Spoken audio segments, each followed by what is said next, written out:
Hello, everyone. Thank you so much for joining us today. So, this episode is going to be a little bit different. I'm super excited. I have two guests today, my beautiful sister, Hannah, and then Troy as well, who was actually on my first episode. And Troy will actually be interviewing the two of us and what our time was like at Straightway, Restoration City, and some of our experiences there and how we got out. So, gonna just go ahead and welcome both of you. Thank you so much for joining me. Of course. Hello. Well, thank you for forcing me to do this. And I first thought we to acknowledge my voice is all over the place right now. I got sick this past week, and I lost my voice for 2 days straight, and it literally sounded like. And then my sister has been kind of under the weather as well. So there may be a little bit of coughing, a little bit of. But this is the first day I have felt better in like a few days. So I'm getting over it now. Just the voice is still kind of in and out. How are you, sister? Doing a lot better. Still coughing some, but I am feeling better. So that's good. That's good. So Troy is, God, I see it sounded out. Troy is going to be interviewing us, like I said. So I'm going to go ahead and give you the reins, Mr. Troy. I'll try to be as good as you do. So, but thank you very much. I'm honored, privileged to be able to do this. So, so I guess we'll just get into the content. Hannah, will you kind of go over the background of how you guys came to, I guess at that point it would have been Family Life Training Center, but Straightway, Restoration City. At that time, it was Family Life Training Center, I think. And we got there, I think it was 1991. Yeah. Right? Mm-hmm. Okay. This is 91. And we were little kids. We moved down from Wichita Falls, Texas. And my dad had issues with drugs and alcohol, and we were a very dysfunctional, broken family, and we needed help of any kind, of all kind. And so I think it was a church that we were going to in Wichita Falls had told my parents about the Family Life Training Center, specifically because it took in whole families. Mm-hmm. So you just didn't have to send your husband or whoever was having issues down. You could send your whole family. So because of the years of issues with, drug abuse and alcoholism and things like that, we made the trek down and moved in 1991. Wow. So like 2 years after my family moved in there. So, what was it, Siri, what was it like going through as a child, going through the rehab program with your parents? And did they come at the same time? So my dad went there, and then we all joined him like 2 months later. And I will never forget, Hannah may not remember this, but I remember getting on the campus, as a kid, everything seemed so big and large, and like my dad, he had been like, I remember some good parts of before the center of how he was a good dad, but then like some really horrible parts. So when he was drinking, it was really bad. But when he wasn't drinking, he was a good dad. So, but I remember like getting there and running up to him and seeing him for the first time. And like I gave him I was still able like to jump at his arms, I jumped at his arm, gave him a hug. And I was like, I knew there was just like something different about him. Well, obviously he wasn't drinking for 2 months, right. But my parents went through the rehab part of it. They were separated for, I think about 6 months or something to that extent. Like what your mom had explained, when you come as a couple, my mom didn't really have any issues. Mm-hmm. It was mostly my dad, but they decided just to have my whole family go through. Mm-hmm. And so after about 6 months, they reunited and went through the rest of the program part and reentry phase. We ended up staying. And I think I feel like my dad wanted to stay partly to help other people, but also I kind of feel like this is one of the first places that really changed him because he had tried other rehabs and stuff. And so, I think at first, like I say, it was a good thing, and there were good things coming from it. So they decided to stay and get on staff, and we became a lot more involved in the church aspect of everything. Okay, so how did that work with knowing a little bit about your family? How did that work with your dad getting a job off campus and still supporting it? Like, kind of explain that dynamic. Do you want to explain that, Hannah? Sure. So he went through the program, did reentry, graduated,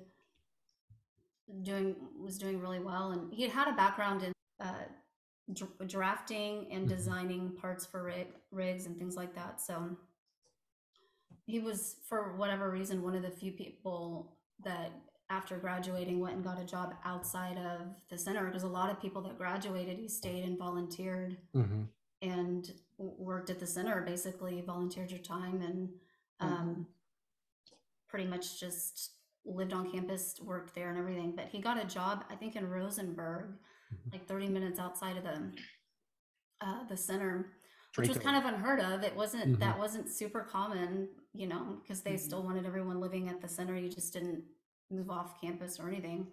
So we stayed. We got a trailer, a double wide trailer, one of the trailers that was at the center, I think, from another family that had been there and that left. I think you've explained like kind of the grounds and the compound, right? I think we've talked about it a little bit, but yeah, it's a campus, an old high school, and then being that's an old high school, there wasn't any housing on the high school complex, so there was a bunch of trailers that were built surrounding the old high school campus. So we moved into one of those trailers, and my dad started working, and my mom was homeschooling us during the week, and then whatever time you weren't working or doing school, you volunteered, you helped out around the center and things like that. So how was homeschooling for both of you? Did you guys have two separate grades, or were you homeschooling at the same grade level? I think we did the same, right? I thought it was a grade ahead of you. That's so weird. Maybe at one point I was a grade ahead, and we ended up on the same level.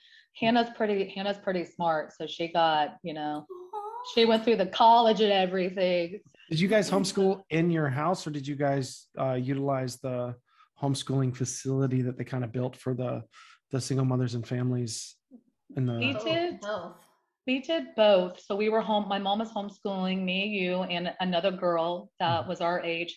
And then we also were a part of that 1 year thing that they tried, which is freaking 1 year.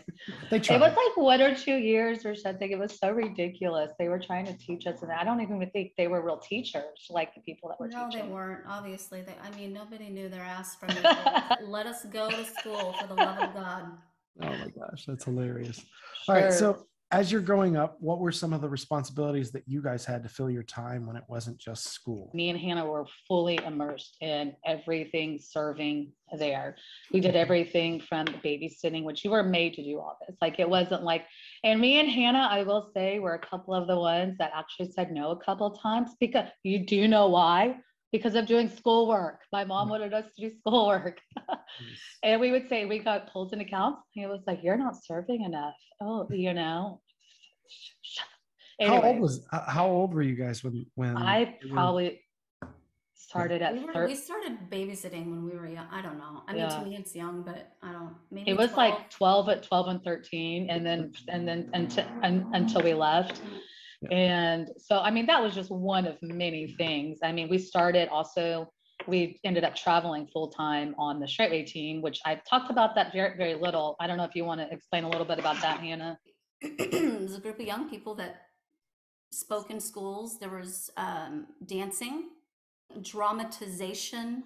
There was a lot of just different things. We traveled a lot, like probably 9 months out of the year, 10 months out of the year. Yeah, it was close to that. We were also expected to, like, you'd wake up at 5 a.m. to schlep to the first school to do your presentation, do 4 or 5 presentations, maybe have a night event you're doing.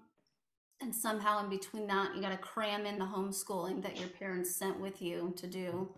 So either on the weekends or like when you're traveling you're trying to finish the school, but Backstreet Boys or girls. Christian version, Yeah. Troy. The Yeah. That is so true. Oh my God, that's so true. That's the type of style of dancing I remember. I ran sound, so, and I only traveled with them Yeah. for a year, but you guys did it for what, almost 10? It felt like 40, but yeah, maybe it was 10. I did it for 10, and I think everyone else did it for about 8 or 9, because you had left and went off to you started college and stuff. But yeah, I mean, that was a huge part of what we were doing. But then, like, you know, like she said, we'd be gone for 8, 9 months out of the year. We would come back. And instead of like trying to catch up on our school, because the whole time we're bringing our school with us, having to do it on the road and then trying to do it back home as well. And like, we're still expected to babysit and clean people's houses, not getting paid any money. You weren't allowed to accept money if you babysat, you know, that was just a no, no, no. It was a part of your service, and it started, and it wasn't like this is in the evenings, right? You guys it'd be during school hours because of staff being a part of serving in other No. It was at night when they would all go into Houston and get hammered. Oh. It was both. It was the day and Difference. it was both. Okay. Oh man. All right. So when you're on the Straightway team, what was the relationship that you guys developed with some of the leadership in there? I mean, there were a couple people that were on there. There was the main director, guy person, who was ahead of all of us. And then there was the second daughter of the pastor, who was one of the head leaders as well. And there was about 6, 7 of us girls that all did this and got really close. We're all around the same age. But she became, you know, she was a mentor towards all of us. We all looked up to her.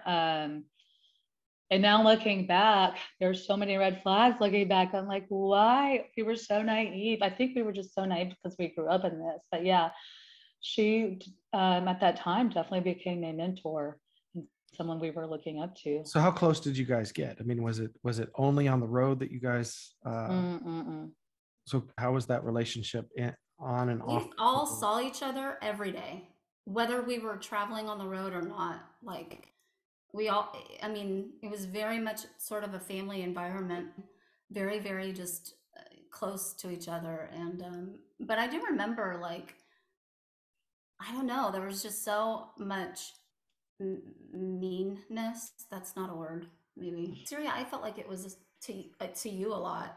People were just, especially Favoritism? well, yeah, Okay. that was rampant on the team and even with the adults at the center. It was like, if you weren't, like your mom was talking about, if you know, not being in the crowd or with the cool people or whatever. Mm-hmm. And it's funny, like, because it's so true with the adults there. Like, what are we in high school? Can we all grow up? Mm-hmm. Why is there an in crowd? Who gives a shit? We're in the middle of nowhere with cow patties and longhorns. Nobody cares. But it was very much like that. Like, if you were not in the cool group, if you didn't jive with like the elders and pastors and their wives or whatever. And it was the same with David Kirschke's family. Like, if you didn't jive with any one of their kids or something like that, then you were not part of the in crowd or whatever. Were you guys in that in group, and did that end in one? What's the age difference between the leader that is not only being a mentor, but like you're describing, very close friends? What type of things started being, I don't know, uncomfortable or strange?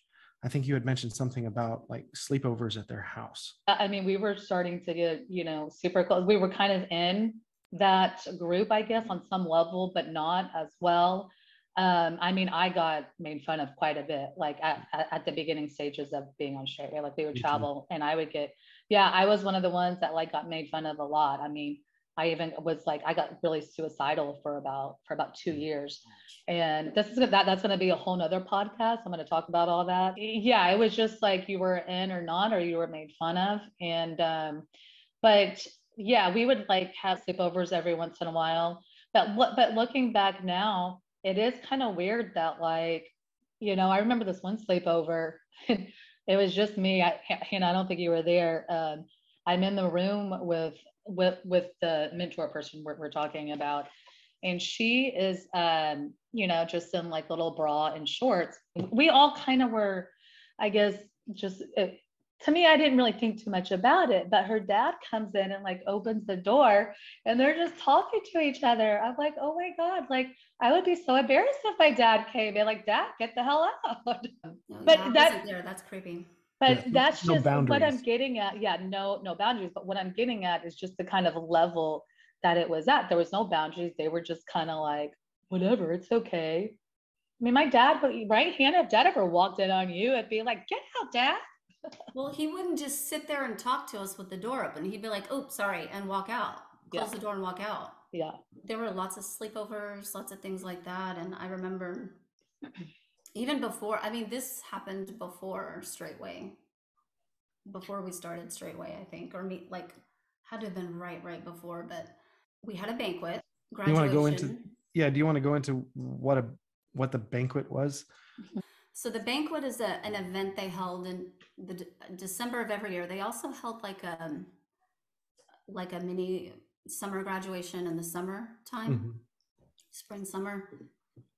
But it was an event and a graduation for the students that had gone through the program. And there are different phases and throughout your process and going through the program. They always made such a huge deal about these banquets, and you'd get all decked out, Yeah. like formal wear, black tie. Yeah. And you'd go to a hotel, like a nice fancy hotel in Houston, and have this event. And there were different sponsors they got for like each table. I think it was like each round table had like 10 seats, and And they had some pretty famous names that would come originally. I think not that I want to call any names, but right. A couple, a football player or an ex-football player would be there, and some of the other stuff that they would do, just so that they were showing off the movement from, hey, these were all drug addicts, and now they're giving speeches and everybody's nice and dressed up and look how well behaved we are. And so all the staff and all of the people that volunteered at the center, all the adults, were kind of required to be there to make this big show. So that results in all of the kids need babysitters. So that's where you guys come in, right? Oh, sure, yeah. Well, no, before we had to babysit, we had to put on the show, and we rehearsed dances and songs and things like this to perform, right, Surya? We did. Mm-hmm. Like at first, before we were allowed to start sitting and eating, yeah. before that time, before we got a little bit older and we're allowed to do that, we would have to go in the choir, like the children's choir, and sing and be and dance and be a part of that. And then we were ushered off. Goodbye, children. It was like the opening ceremony was to have the little kids do a choir song or Christmas song, and that eventually evolved into Straightway doing one or two of their songs for all the sponsors. So yeah, and it you noticed year after year it started dwindling down. Like I remember it used to be a way bigger deal. By the time we left, it was like, do we have to do this? There's 4 people. Okay. And no more sponsors. It was just us. Yeah. But I remember, like, there would always be this thing, banquet night. All the adults and the parents would stay, and they'd all get rooms and stay the night there. All the kids would be shipped back to the center where we watched each other. It's basically what it is, children watching children. It kind of changed every year, like who would stay with who, and like slumber parties and stuff like that. I think I was watching my younger siblings at 10 that overnight.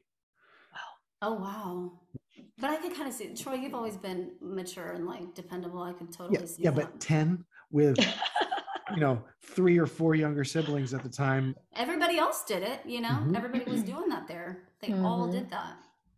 But I remember, like, I was 14, and this one banquet, me and Syria and another friend of ours went over to the Kershkis to stay the night. We watched a movie and we were going to stay the night, and David and his wife were gone.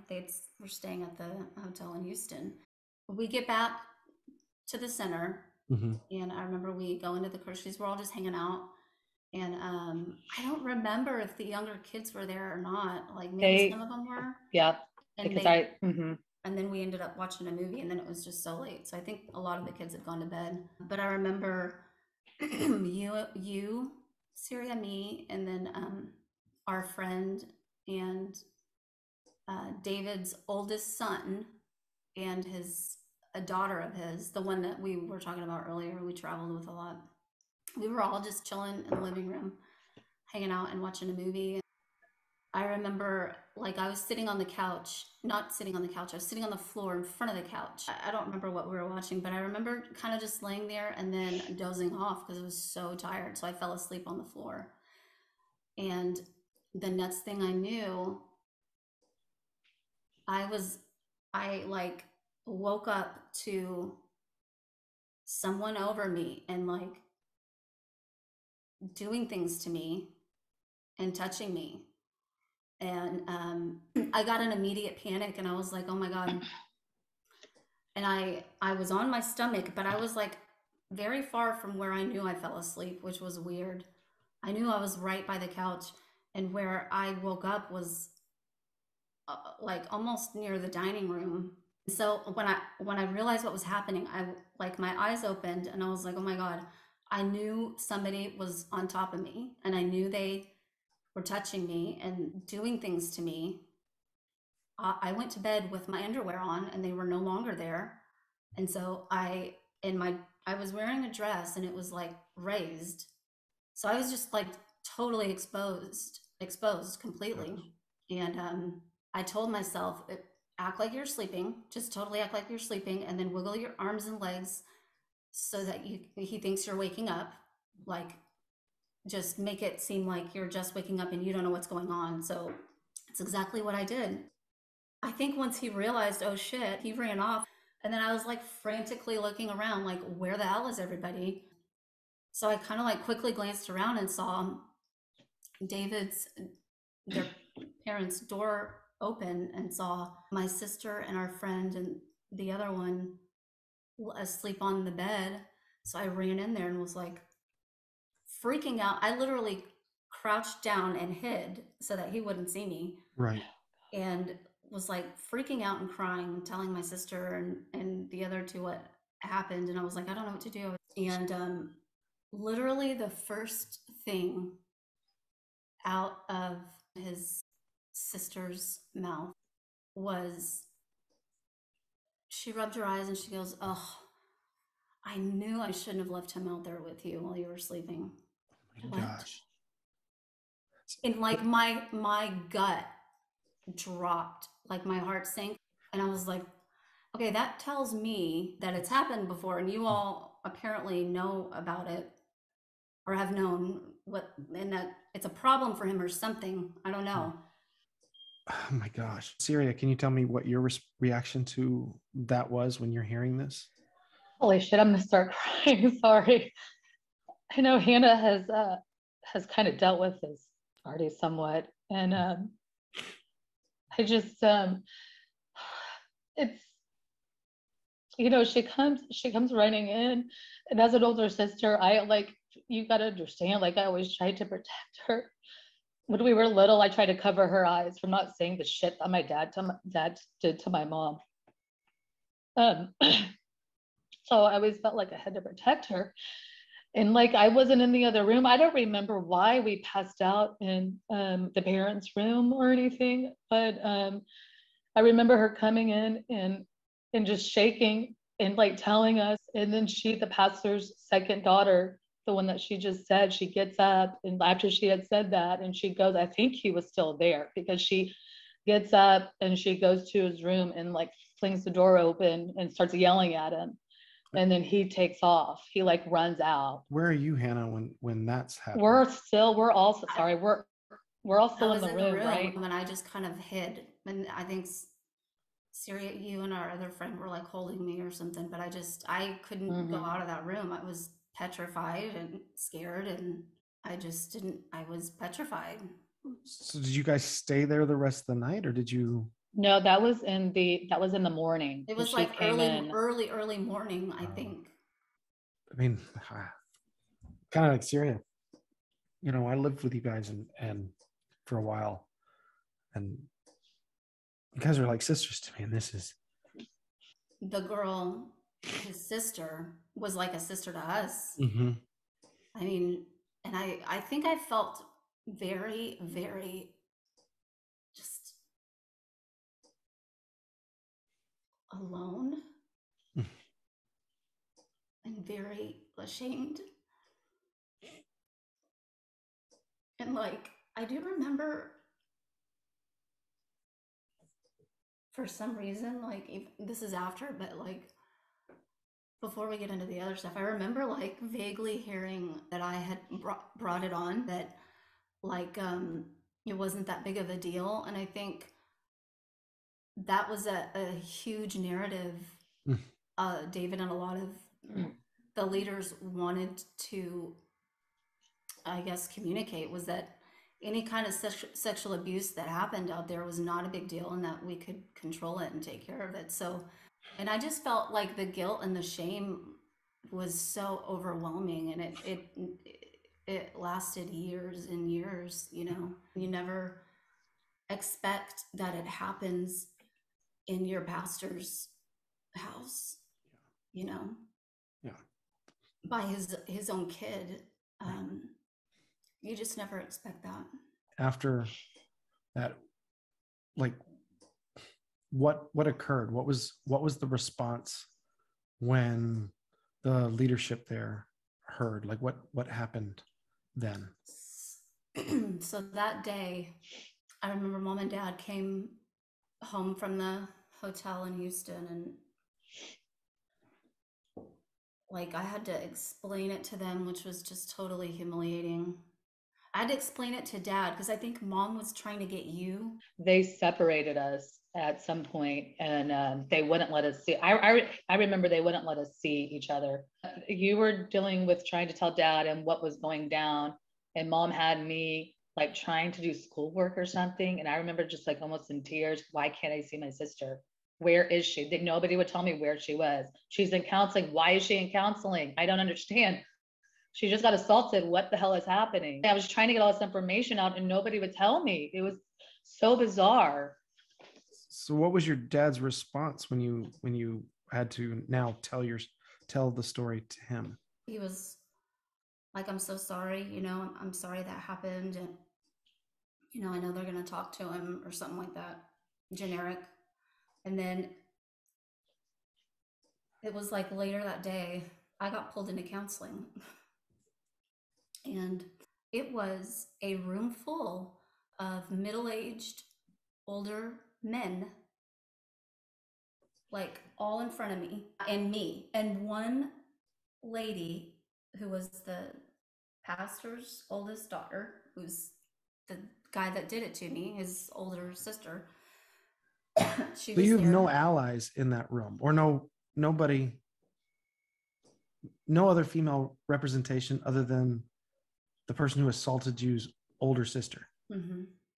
which happens to be the pastor's daughter. Mm-hmm. And a room full of men, Mm-hmm. you have to be overwhelmed by that. Completely. Like what you just said about how difficult it is to tell your father a situation like that.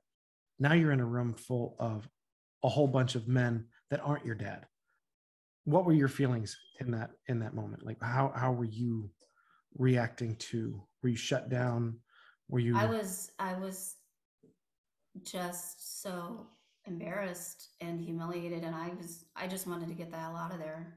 And I also never understood why they didn't have mom or dad in there. Mm-hmm. At least mom, you know. Mm-hmm. I never understood that. I don't know if they just didn't let her go in there. I don't know. I feel like they were maybe trying to keep her out of it a little bit or something, and have dad, because dad was getting like in positions where he was kind of being like raised up a little bit and becoming, I don't know if at that time he was a deacon yet, but yeah, I don't think I feel like she probably didn't know the full extent of everything. Yeah, because I figured whatever I told Dad, he would tell Mom. I don't know. We had talked years later, but I can't really remember why she was never in there, but I just remember being completely intimidated and them asking me like detailed questions. Like I had to go through everything and what happened, which is just so traumatic. The Okay. event itself is just unbelievably traumatic. And then to have to tell it to a room full of middle-aged old men, Yeah. I just wanted out. I just wanted out. And they like kept asking, detailed questions. And I remember one of them literally asked me, well, did he ejaculate inside of you? We were very sheltered, obviously, growing up at the center, so sheltered. I had no idea what that word was. Oh my gosh. Never heard that word. And I did not I did not know what it was. And I like looked at him like I know I had a very confused like look on my face. Confused. Yeah. They had to clarify what it was. And So like you got your sex education from a bunch of men. yeah, in a room in a trailer. It was so awkward. What do you think their intention was? Based on the explanation he just Yep. gave me, I feel like he's asking me that because they're nervous I got pregnant or something. Right. I don't know if it was the way they phrased it or the questions they were. I don't know. Right. I don't know. But Yeah. I just knew that was their concern. Oh, God forbid that happened, because then people will know what happened and then it actually might get out. So not really concerned for you, obviously, with 14 men in the room intimidating you, making you relive that entire thing. They're not actually concerned about you. They're concerned about their own reputation. Did you feel like there was a pressure to be silent once you told your story? They forbade us to go to the police or to talk about it. Like, David had told my dad and my parents we could not go to the police about it, that it'll get resolved. Don't worry about it. And that it'll be dealt with. So you just kind of trust that that's going to happen. And I was 14. What am I going to do? Yeah. Hitchhike to the police station and file a report? First of all, I knew I'd get pulled right back into counseling and have to repent for that. So there's no like justice in this situation at all, ever. And I because of the comment his sister had made right when everything happened, and I told her, and she said, oh, I knew I shouldn't have left him out there with you while you were sleeping. I knew in my heart, in my gut, that he had done it before and he was not going to stop. Like he was going to, this behavior was no consequences. Yeah. Right. And then it's like if he apologizes and repents and acts, repentant, then okay, it's fine. No worries. Yeah. Under the We're blood, supposed to forgive. We're supposed to forgive and forget. It was right. something that got pushed there all the time. It wasn't until years later that I found out he had been assaulting a dear friend of mine for years, not once or twice. Like it happened for years, multiple times. And the guilt I had after finding that out was immense, because I always put so much pressure on myself. Like I should have gone to the police, and if I had gone, then this wouldn't have happened to this girl, and she wouldn't have had to live through years of trauma like that. After you've told your story, after they tell you not to go to the police, was there any discussion within your home about whether or not you guys should go to the police? Or was it just silence? It wasn't discussed at all ever again. No, you came back from counseling and told me we can't ever speak about this again. My dad, they didn't even send us down and talk to us both. We didn't have any kind of family meeting. Like I said, I feel like mom didn't know the full extent. Dad probably knew a little bit more. But we were just told never to speak of this again. And so we didn't for probably years until we left. But yeah, I couldn't talk to my friends. I couldn't talk to my own sister. I couldn't talk to anybody about it. So you definitely, on top of the humiliation and the degradation and the trauma, you gotta shove it down deep so it doesn't come back up. And so you don't talk to anybody about it. God forbid we take care of our, you know, trauma and stuff. It's like, Yeah. So with all of the stories that Siri has actually covered over the past few episodes, what do you think is the reason why parents like ours would continue to cover up, not for their children's sake or for their own home sake, but broader? What was the community? What was the motivation in the community to keep silent when things like this occurred? I think there was, just for one thing, just total control. When you are in this kind of environment away from other people, I mean, you got to think we're in the middle of nowhere on a campus ground with no other people, and the next town is like 20, 15 minutes away to get your groceries or whatever. So you're already set in this small community atmosphere, and there's just such control over you. I feel like maybe for different parents, it might be different reasons. I feel like for my dad, maybe it was a sense of like, this is one of the only places that changed his life. Mm-hmm. And he felt like he maybe owed David on some level, or like wanted to, I don't know. I'm in some way, my head's just trying to figure it out, because what parent, I think me as a parent, I would never, if I was a parent, I would want to do something about it. Yeah, I think totally the control. And then because because of the dynamics there, you weren't allowed to talk to people that left, right? So Right. you're told if you leave, you're going to backslide. Like, God is not going to bless you. You're not going to have a blessed life. You're cursed. Yeah. So there were times like we would see people leave that we had known and been around for years there. We'd see them leave, and then would hear stories about them backsliding or getting back on drugs or just not doing well in their life. Or having a car accident. Yeah. I mean, they would totally use that against them. Yeah. Like as if, oh, they left, see what happens. Yeah. And do you guys remember some of the prayers that they would have us pray corporately for people that had left? Like, Lord, whatever it takes to bring them back. If you have to break their arms or legs or get them in a car, them in their body. Right. Okay. It's just so twisted to try to keep everything in that control. But that's how, that's how it worked. And that's why people stayed. It was all a bunch of ex-drug addicts, I mean, you get them clean. And then if you don't teach them to survive and thrive outside of a controlled environment like that, yeah, they probably will fail. That's that's what reentry is are supposed to be. And getting them on that path is teaching them how to do that in the real world, not in a bubble, in a cult you've created to like play God. That's not how this works. That's the way that you just said that you're creating a bubble where someone gets to play God. That is that is a really good way of summing up that place. Do you think that like other people that had left that you had heard stories about, were they able to come and go as they pleased?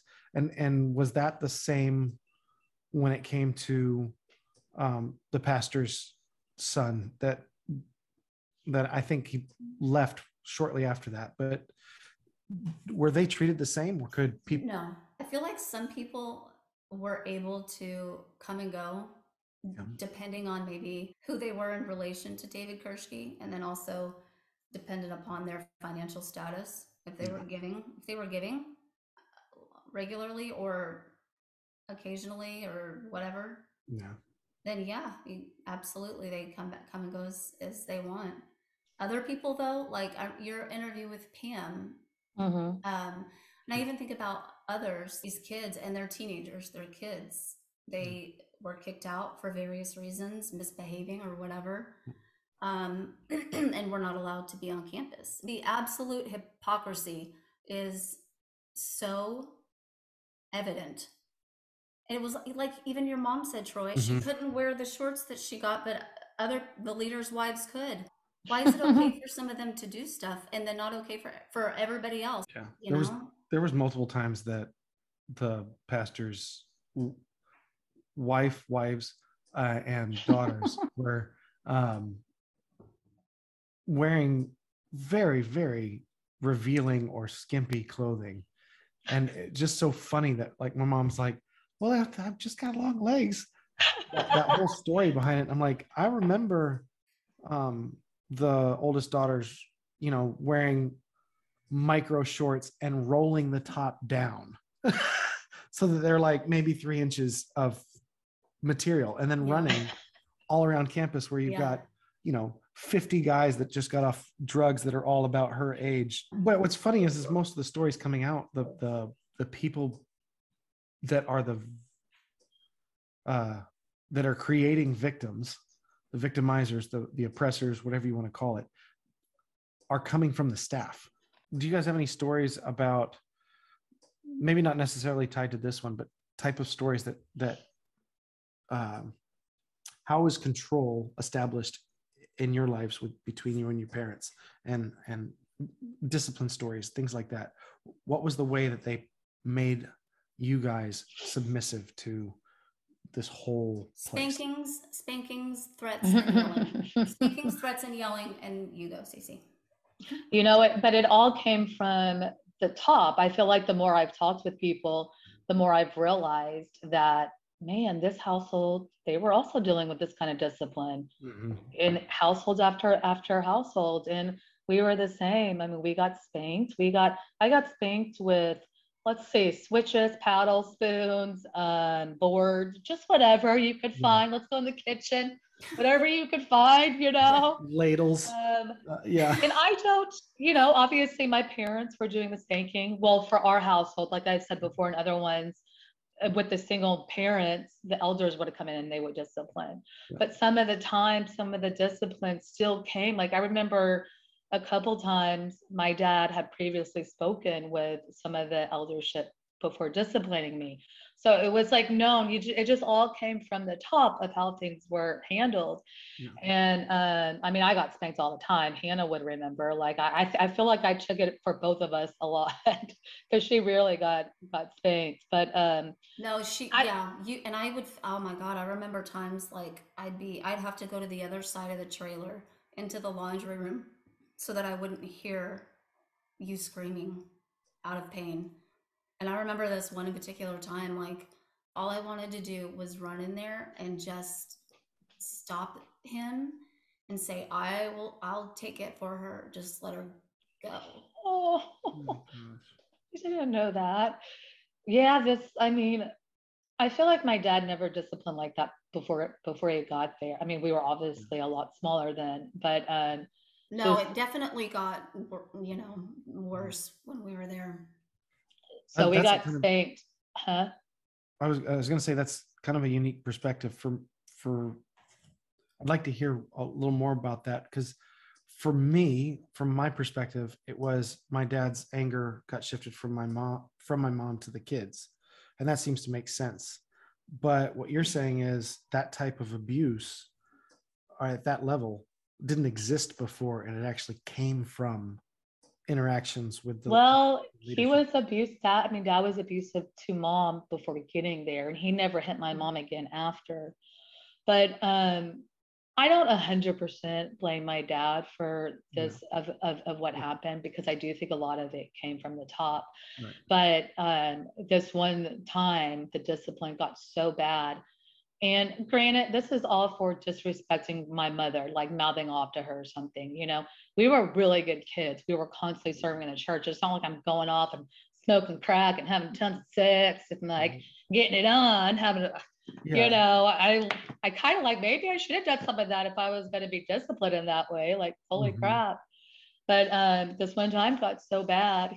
And I'm 15 or 16. Okay. A developed girl. I think I had boobs at the time. But you still had to pull your freaking pants down. I was so embarrassed. That was more embarrassing than anything. You pull your pants down, and he spanked me so bad that I didn't notice till the next day or whatever that I had welts, like big welts, like up and down my legs to where I couldn't sit for the next week. And I remember, they always said, we do this because we love you. And I'm like, motherfucker, yeah, okay. After I was in the bathroom, obviously just sobbing, I had the door closed, and he knocks on the door and he's like, you can call Child Protective Services or whatever, but I do this because I love you. He said all that. I'm like, well, why would he say that? And I'm crying even more. I'm like, wait, I can do that. Like, I don't, how do you do that? But, it was so, I think that was the last time that probably that I got spanked that I can remember. I mean, there were a lot of spankings coming up towards that point. But that was one of the last times that I remember.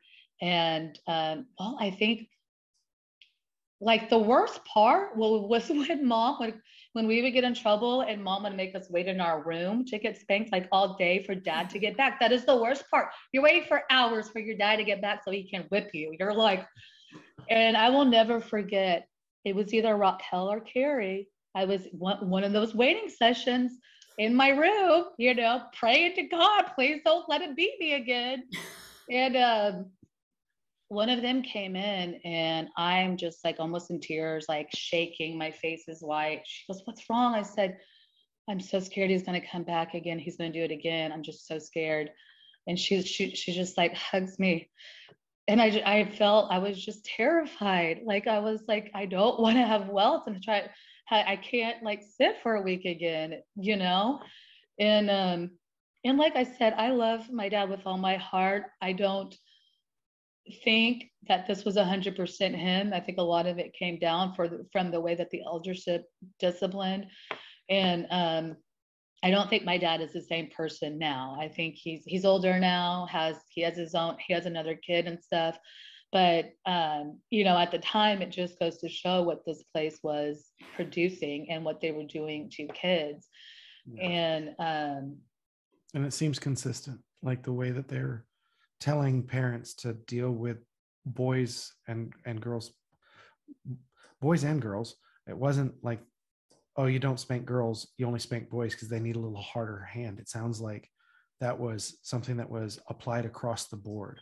Bare bottom spankings. I even think I had to pull my panties down at one point. Mm-hmm. I just bare bottom. Oh my God. So yeah, it's so freaking weird. Mine was bare bottom, and I think I got my last one at 16 too. Oh God. And that's the thing. It's like that's too freaking old. This is unnecessary, people. Yeah. This is unnecessary. First of all, remember, I didn't get a ton of spankings, but I got pulled into counseling. I said hi to somebody, a guy in the program our age. "Okay, I'm so sorry.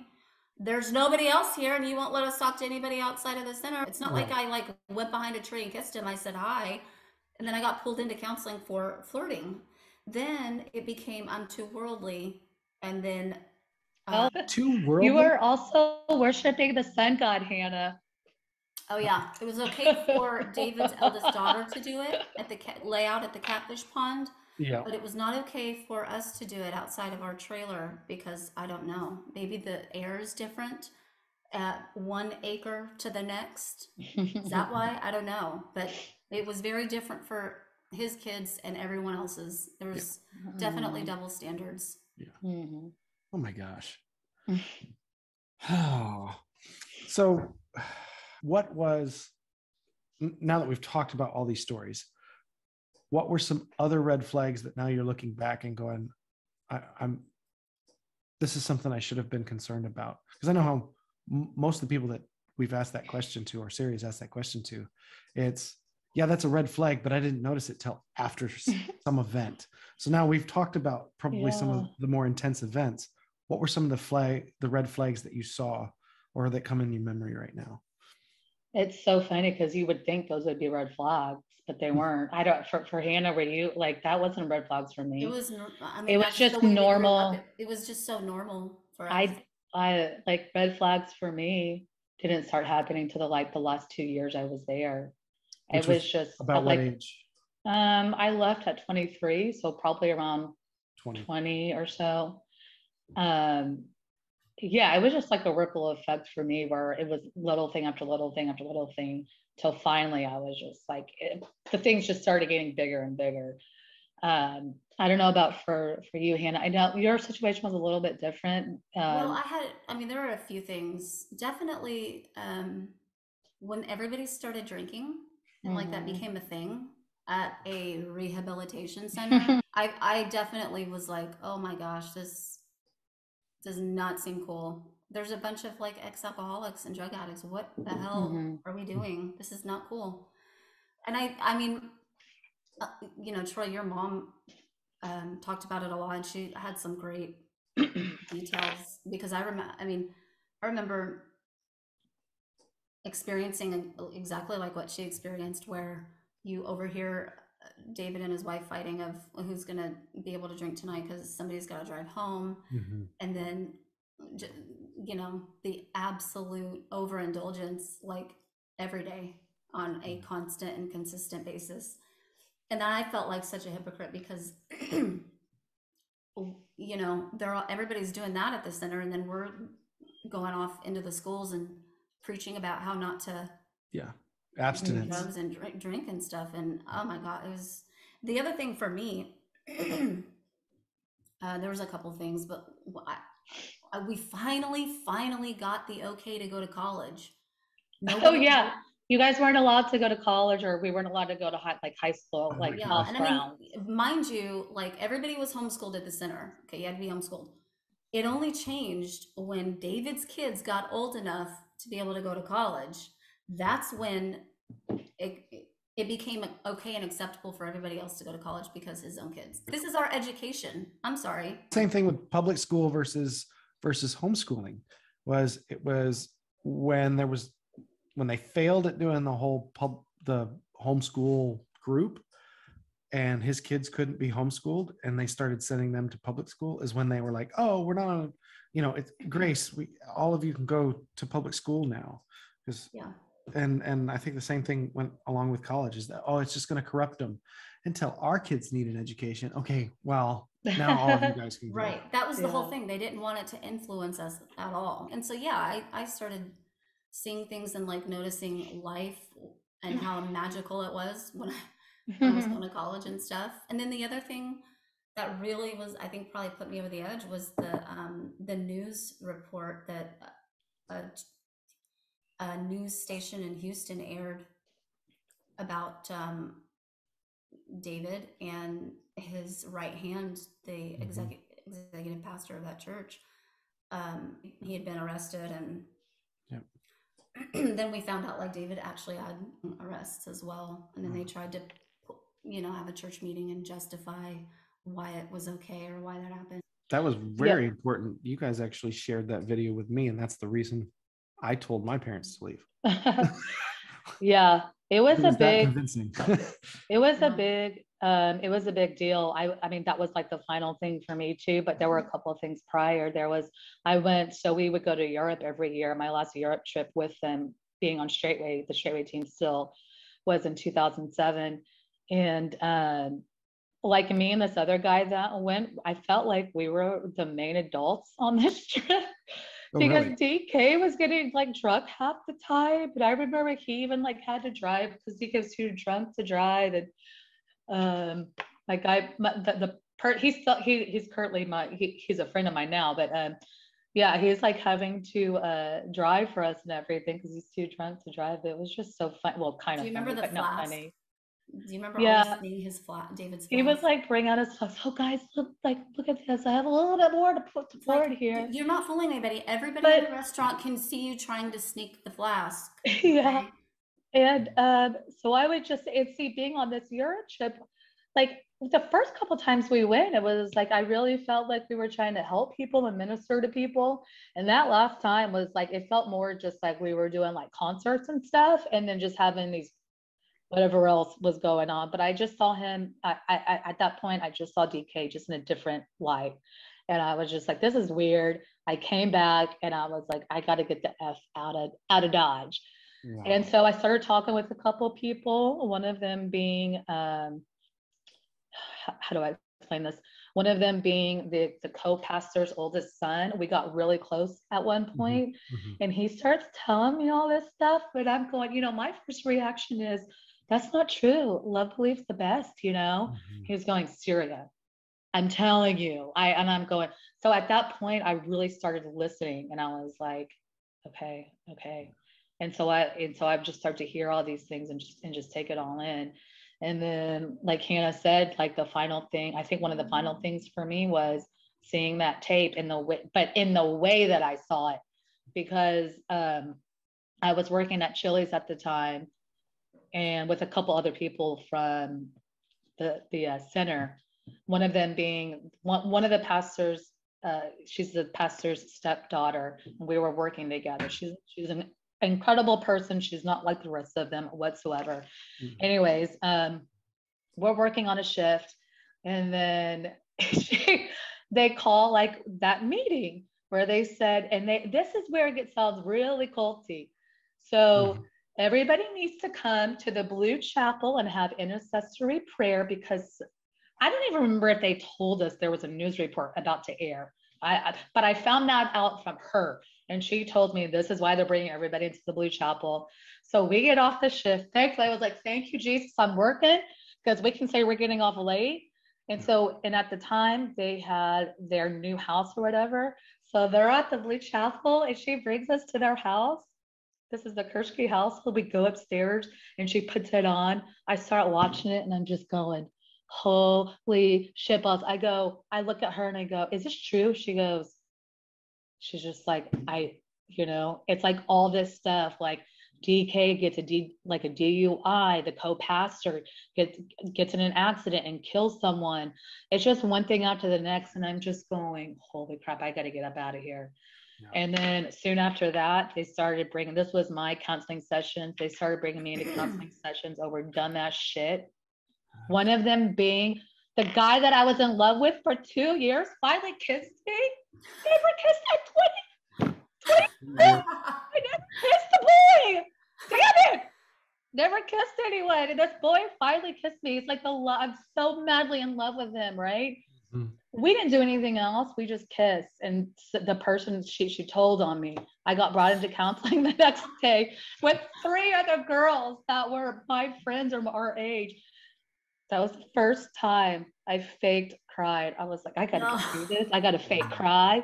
I gotta get the hell up out of this light. Whatever the hell's going on here. I'm in the hot seat. I gotta get out. Yeah. So I get out, and there were about 2 or 3 other counseling sessions they brought me into.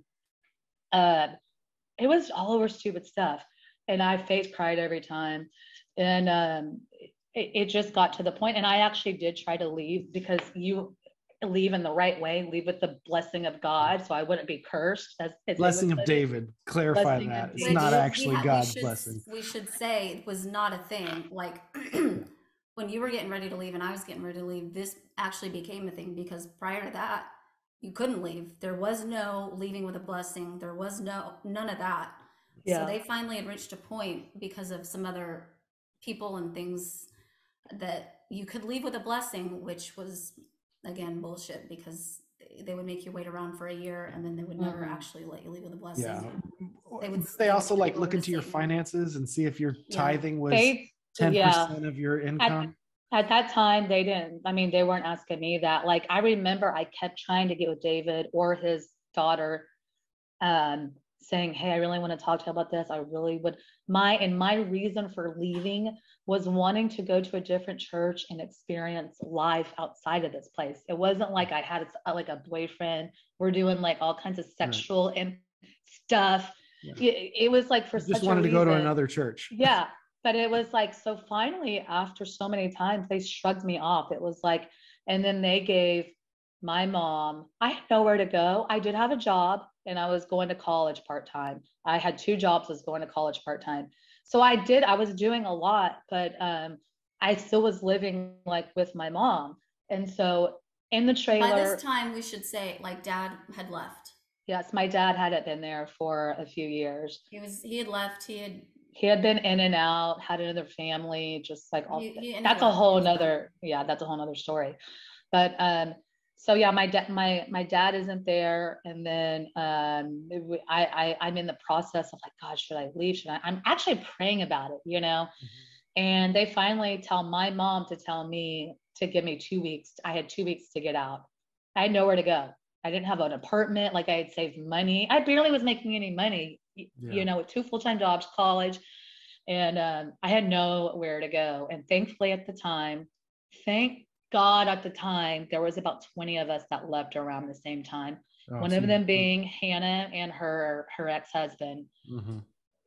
And his parents let me live with him for 6 months because they knew everything that was going on and how messed up the center was and everything. And they let me stay there for 6 months. They were like a godsend, you know. Mm-hmm. They let me like kind of try to get my stuff together and everything. But Hannah, you were about to be married. They like David like freaking called up to Chili's one time because he was worried because y'all were in the process of trying to leave. He calls up to Chili's. I was so embarrassed.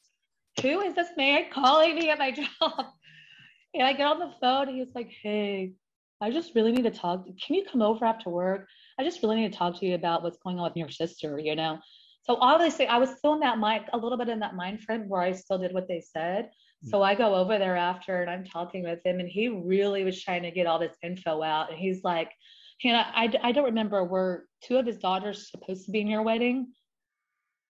Yes. So it was something to the extent, and I think I was told that if we didn't leave, like if we didn't, you know, stay, that they were not going to be in my wedding, and basically you can just kiss your wedding goodbye. Yeah. So he was telling me, well, they're going to pull out, you know, and he's like telling me, ruthless. Well, they're going to pull out of this wedding and you should be thinking about what you're going to do. Like telling me all this stuff. Like he was trying to pull me against y'all, you know, it was like and that was that was the final thing for me. I said, you know what? Me and my sister have been through too much damn stuff in our lives. You are not coming between us. And I told my mom that too. I was like yelling, I'm so sorry, Mom, I did this, but I was like yelling at her. I was almost screaming, like, you will not come between me and my sister. That is not going to happen. Like, we already went through so much as little kids. Like, you're not going to do that. And so I was like, well, peace out then. Bye.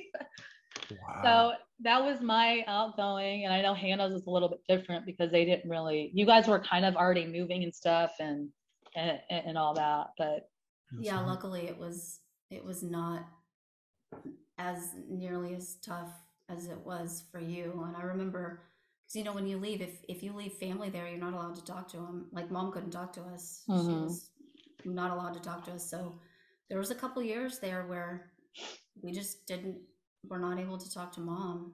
It was like 2-3 years. We didn't have communication really with her. At all. It wasn't until she left that we finally talked. Gosh. So now that it's been years and you've progressed, a lot of the taboo that came from that place was you'd be cursed if you left without their blessing. So why don't you guys share a little bit about that you're not cursed? Like, because you aren't. Thank you, baby Jesus. So maybe share a little bit about, you don't have to get too personal if you don't want to, but maybe share some of like, no, I'm where you're at now compared to then. Do you guys feel like you're cursed? Can I just say, like, for my sister, for instance, so we're like not tooting our own horn or something. You know, I'm so proud of my sister. Like, she, like, coming from all of this, she freaking still went to college, completed college, is so smart. I mean, we've all made mistakes along the way. You know, I will say that is a thing. I definitely have made my own mistakes, but she, you know, has a beautiful family now, a husband and a son, and has had some really good jobs and job experiences. And, you know, it's just not anything like what the center ever said we would be. And I'm trying, oh yes, you guys have 2 awesome dogs as well. I have to put them in there. They're like my nieces. One of them's there. Nice. But yeah, I mean, it's just so not what you would think. I mean, obviously at first when you leave, it's like, oh my God, I'm going to be cursed. And that definitely was in my head for the first couple of years. Where's the piano that's going to drop on my head, you know? Where's the piano to drop on my head? You're always looking around. No, exactly. You know? Yeah, and even like just if something bad did happen, it was like, oh shit, was I not supposed to leave? Like that maybe, and I didn't actually believe it. It was just that, but that did cross my head. But yeah, just like point saying, you know, I am proud of my sister. I'm proud of like everything she's accomplished thus far. Well, thank you, sister. Oh my gosh. Yeah. You. Like, I'm so proud of you. I remember as kids, I remember you shielded me from a lot. And I've always told my husband, like, I'm going to take care of her until the day I die. Like, I'll always take care of her. I've had some great experiences and jobs, and I'm staying home now because my son is 7, and I don't want to look back and regret not having time with him. It's really the most important thing to me right now. So What you're saying is it's possible for you to be a good mother, even though they cursed you. Yeah. And actually, in mom. spite of it, I look out for some bullshit all over the place. God, I do feel unbelievably blessed, unbelievably lucky, and my husband is just a godsend. He's amazing. My son, I mean, I cannot express how much I adore him. My sister, my parents, I'm very grateful, very, very grateful. And I do want to say sexual abuse is unbelievably traumatic and has effects in a lot of areas of your life. And if anybody is struggling with that or has gone through that, I would just say there's a lot of help out there. Troy, I know you mentioned there's it's like virtual therapists. Oh, BetterHelp. BetterHelp. Yeah, there's some awesome resources that Yes. Can really, really help you. And the thing I've noticed and that I've heard a lot about is sexual abuse in churches, Yes. specifically, Yes. and how that, for whatever reason, is very, very rampant. If you're in a position where you're experiencing that, and you're trying to be intimidated to not say anything or not go to the police, do it. Tell somebody, talk to someone, anyone, so that you can get the help that you need, because you deserve it, and you don't deserve to be traumatized like that. Thank you so much, CiCi, for doing this.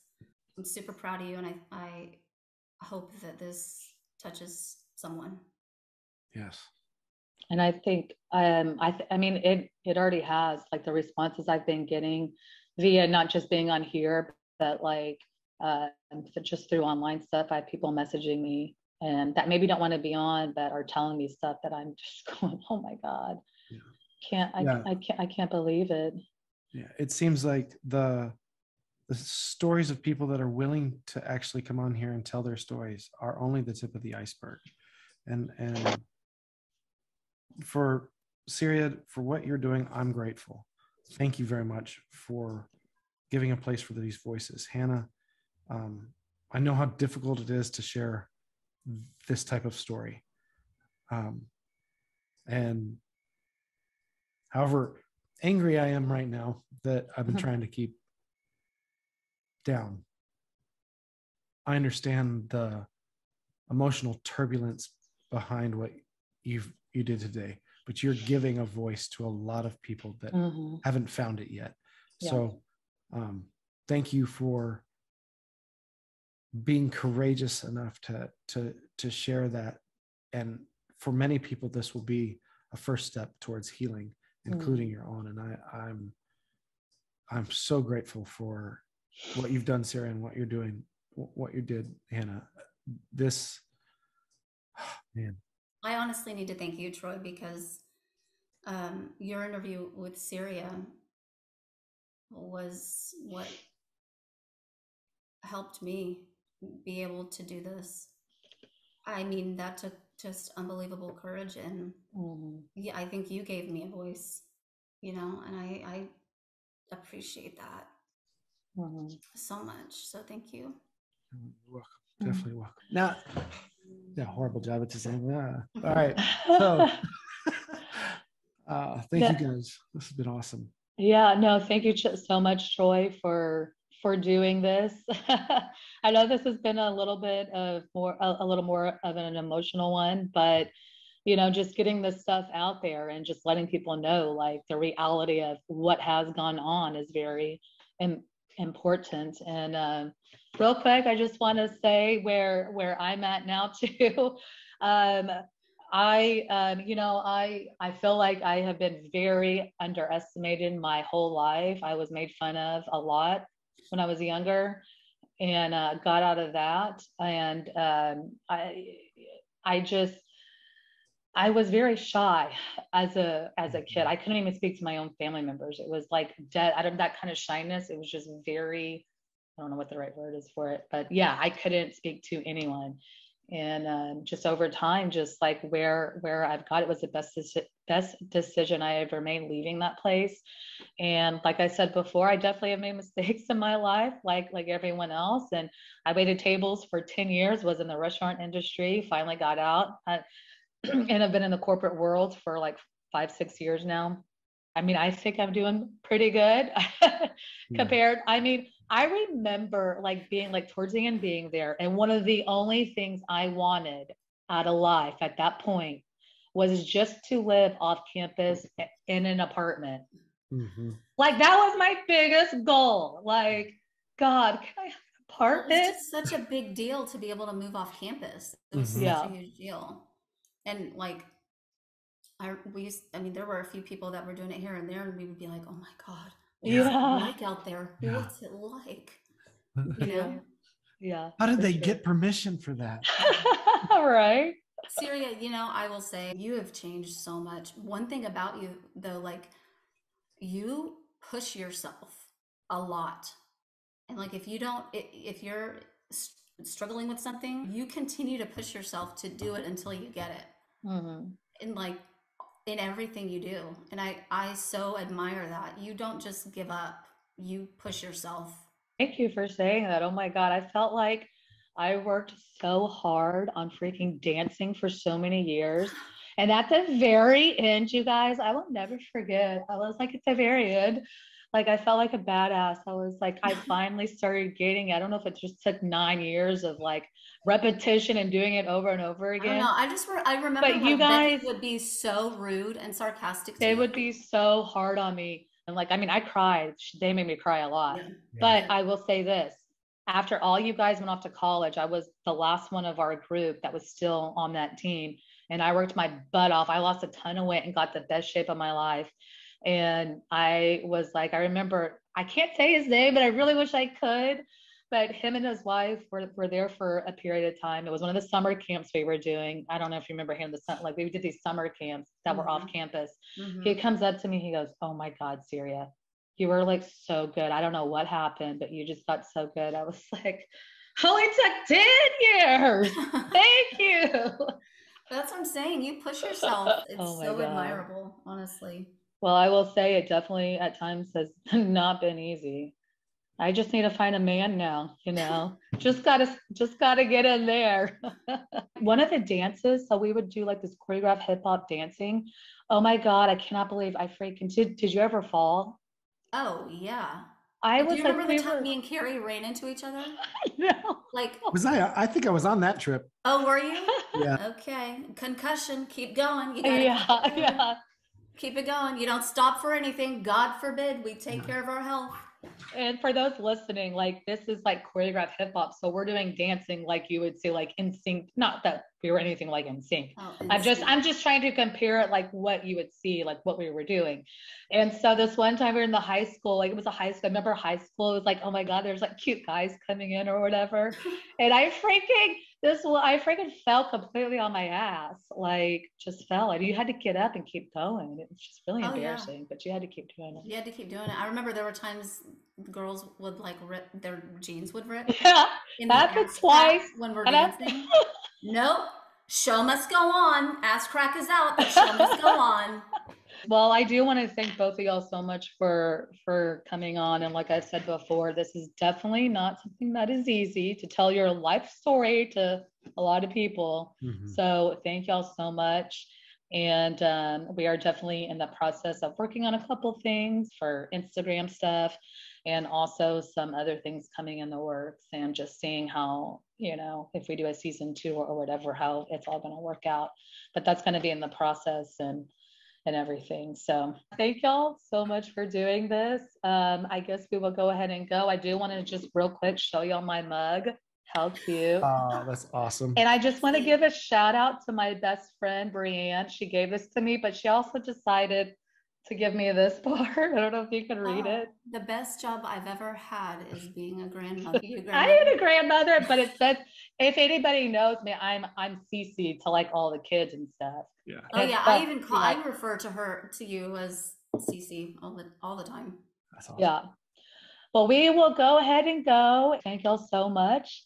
And everyone else, have a pleasant, wonderful evening, day, whatever time you're listening to this. Yes. And hope this helps. All right. Bye. Bye, everybody.